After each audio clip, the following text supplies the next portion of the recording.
Losers, FedEx, and UPS. Last week, Amazon quietly announced it was looking for drivers for Amazon Flex, an Uber-style delivery service.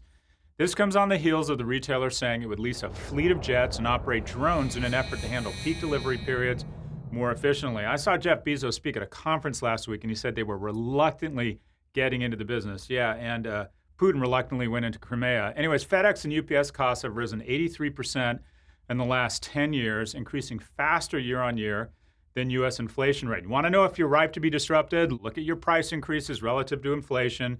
If one is way above the other and there's no underlying product innovation, you are sticking your chin out, and overnight delivery has done that in spades. A winner, watch brands featured in movies. In our view, the most compelling actor in the film The Martian was not Matt Damon, but his Hamilton Below Zero watch. Hamilton's site traffic hit a 2-year high during the month the film was released, according to our Digital IQ Index for watches and jewelry. Similarly, Omega, James Bond's official watch, got a huge Facebook boost from Spectre, the latest film in the Bond franchise. Omega's Spectre-related Facebook content generated 6x times the interaction of typical content. A winner, Venmo, who's going head-to-head with Apple and Android Pay and allowing consumers to make in-app purchases with their Venmo accounts.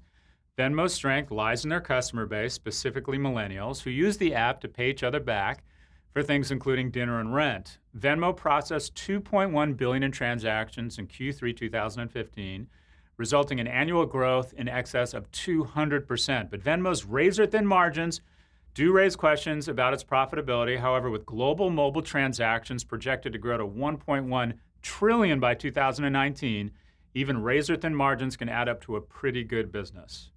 A winner, cities. 54% of the world's population now lives in urban areas, and 80% of all economic output happens in these cities. In the U.S., New York City adds a whopping $1.5 trillion to the GDP.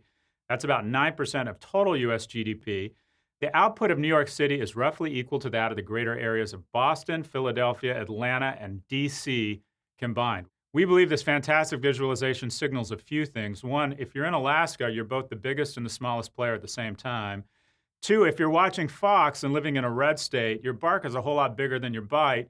And if the Electoral College was based on GDP, no billionaire would be a contender for president. We'll see you next week.